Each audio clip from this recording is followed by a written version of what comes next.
வணக்கம் மக்களே, நான் உங்கள் ஹரிகரன். ஹரிஜி டாக்ஸுக்கு வரவேற்கிறேன்.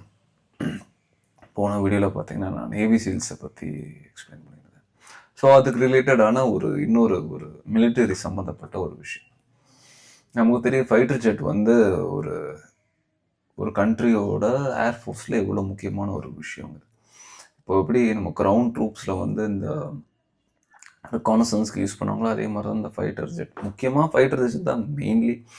அதை தவிர்த்துட்டு இந்த பாம்பர்ஸ் இருக்குது, அப்புறம் வந்து இந்த ரேடார் இன்டர்செப்டார் இருக்குது, அதுக்கப்புறம் கார்கோ லிஃப்டர்ஸ் இருக்குது, அதுக்கப்புறம் வந்து ஹெலிகாப்டர்ஸ், அதுக்கப்புறம் ஹெலிகாப்டர்ஸில் வந்து அட்டாக்கிங் ஹெலிகாப்டர்ஸ், இந்த மாதிரி நிறையா இருக்குது ஏர்ஃபோர்ஸில்.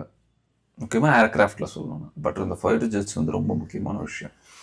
அதிலலாம் பார்த்தீங்கன்னா இந்த மல்டி ரோல் காம்பேக்ட் சிஸ்டம், அதுக்கப்புறம் ஏர் டு ஏர் காம்பேக்டு, அதே மாதிரி டாக் ஃபைட்டுன்னு சொல்லுவாங்க. இந்த ஏர்லேயே இன்னொரு ஆப்போசிட்டில் கண்ட்ரிஸோட ஃபைட்டர் ஜெட்டோட ஃபைட் பண்ணுறதுக்கு ஒரு நல்ல ஒரு ஃபைட்டர் ஜெட் வந்து இம்பார்ட்டன்ட்.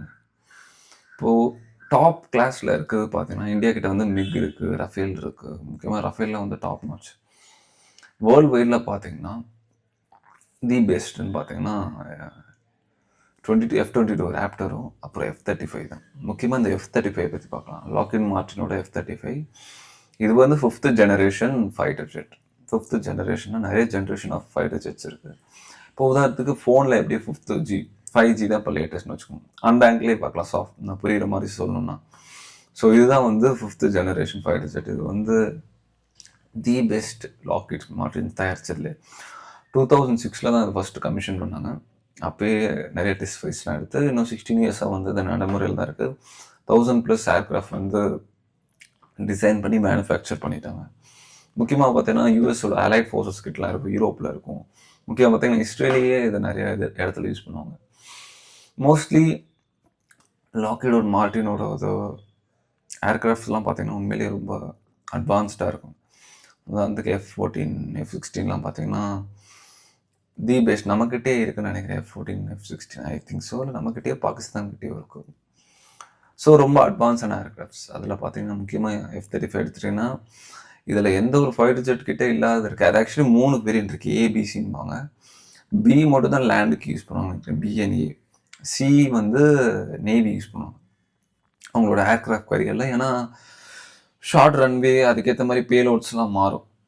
அதே மாதிரி இந்த F-35B பார்த்தீங்கன்னா vertical landing and vertical take off தாங்க. ஒரு ஃபைட்டர் ஜெட்டால் நாமினலாக பார்த்தீங்கன்னா ரன்வேல லேண்ட் ஆகும். பட் இதால் வந்து வெர்டிக்கலாகவும் லேண்ட் ஆக முடியும், வெர்டிக்கலாக டேக் ஆஃப் ஆக முடியும். அதுதான் வந்து இப்படி கிட்டத்தட்ட ஒரு ஹெலிகாப்டர் மாதிரி தாங்க. ஸ்பேஸே வந்து அவ்வளோவா யூஸ் ஆகுது. ஏன்னா இதோட டர்பைன் பார்த்தீங்கன்னா அட்ஜஸ்டபிளாக இருக்கும். அதை டேக் ஆஃப் ஆகும்போது அதுக்கேற்ற மாதிரி கீழே டவுன் ஃபோர்ஸ்க்கு பாயிண்ட் பண்ணுற மாதிரி மூவபிள் டர்பைன்ஸ் இருக்குது.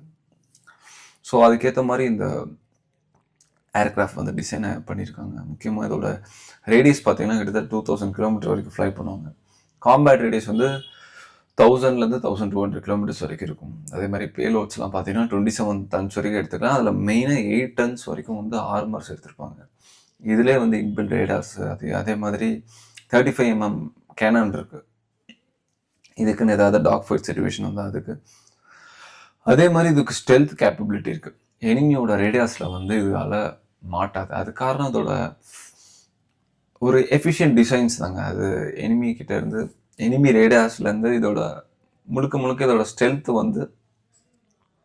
ஸ்டெல்த்தினஸ் இருக்கும். அதே மாதிரி ஸ்டீலிங் ஹைட் பார்த்தீங்கன்னா கிட்டத்தட்ட 15 கிலோமீட்டர் சைட் வரைக்கும் போகும்.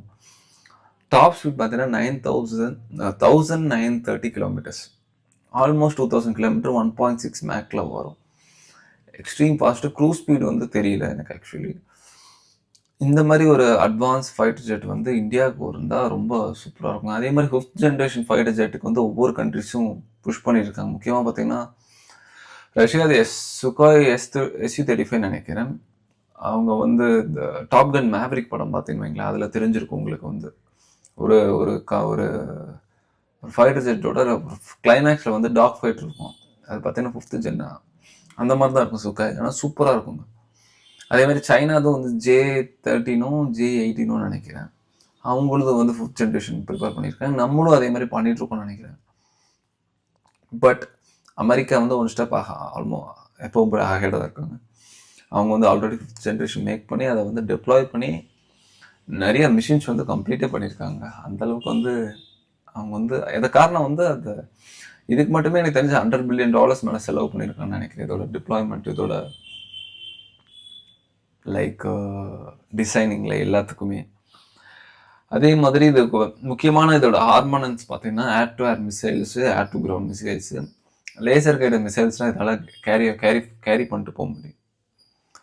ஸோ இதுதாங்க இந்த ஏபிசி 3 வேரியன்ட் இருக்குது. F-35A, F-35B. முக்கியமாக F-35B தான் வந்து short take off and vertical லேண்டிங்க்கு வந்து யூஸ் ஆகும். முக்கியமாக ஷார்ட்டான ஸ்பேஸ் போதும்.